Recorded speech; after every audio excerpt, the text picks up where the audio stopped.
2 tedna brez tekem zaradi reprezentančnega premora, v okolici lov na vstopnice in euforično pričakovanje Lige prvakov, toda ekipa se je zavedala, kako se soočiti z razmerami.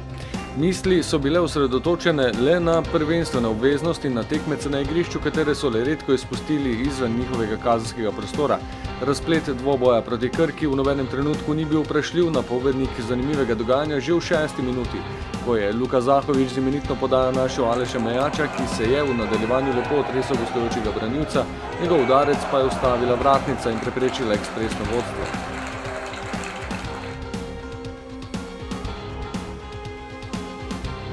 Pritisk nogometašev vijoličastem se je le še stopnjeval. Že minuto kasneje je poskušal Tavares. Vratar Pelin je uspel ukrotiti udarec. Sledila je odlično izpeljana akcija Filipoviča, Tavaresa in Boharja, ki pa je pred golovo črto zadel novomeškega vratarja.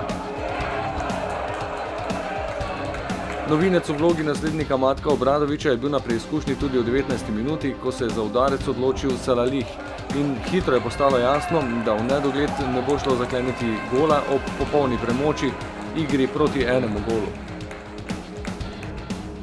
Prevlada je bila potrjena z vodilnim golom v 22. minuti. Vršič je izvajal že 6. kot, pred golom pa se je Luka Zahovič spretno odzval in z glavo usmeril žogo v mrežo. To je bil gol številka 4.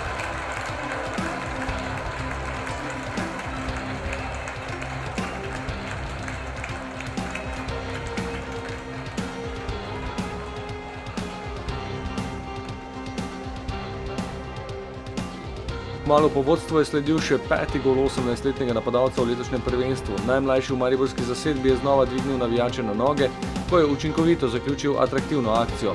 Lepo je sprejel podajo Salaliha, se z obratom otresel svojih čuvajev in neobranljivo zadel v levi zgornji kot gostujočega gola. Za 2:0 in za dodatno zanimivost. Vseh 5 golov je zabil v Ljudskem vrtu.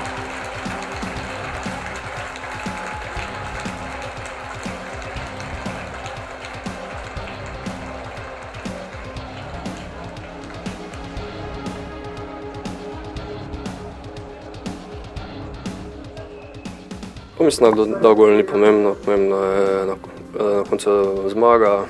Pač seveda sem vesel, da sem jih jaz dal, ampak to je normalno, kajti sem napadalec in sem zato tudi, da zabijem zadetke in da s tem pomagam ekipi.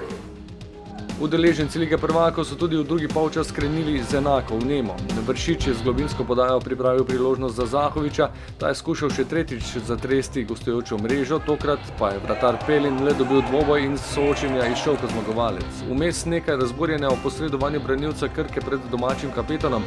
Tavares ni dočakal žoge, Budan ni bil kaznovan, sodnik se ni oglasil. V končnici se je vztrajno iskala pot do povišanja vodstva, vendar so se gostje na različne načine obranili. Velik delež pri tem je imel njihov vratar, ki je med drugimi preprečil namene tudi Boharju. Po novi uporabni podaji Skota se je Pelin izkazal, ko je podarcu Argusa z glavo s konicami prstov žogo preusmeril v prečko.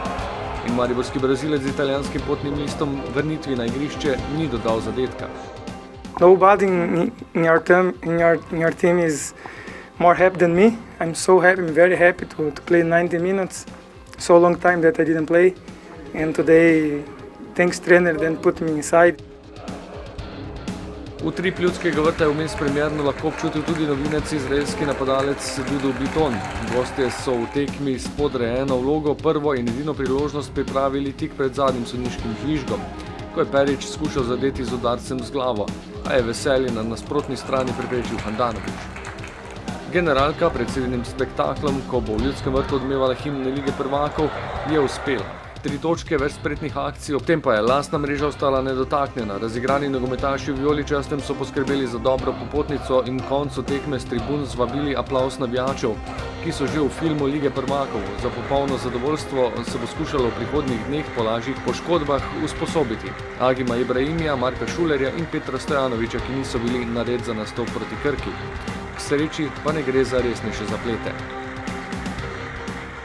Nismo želeli riskirati, imamo dovolj širok kader, da lahko zarotiramo. Tako Stojanovič kot Ibrahimi sta že v 100% treningu, pomeni, da sta od jutri dalje z ekipo. Za Marko Šulerja pa čakamo magnetno resonanco, ampak tudi on je že na 85 do 90% treninga.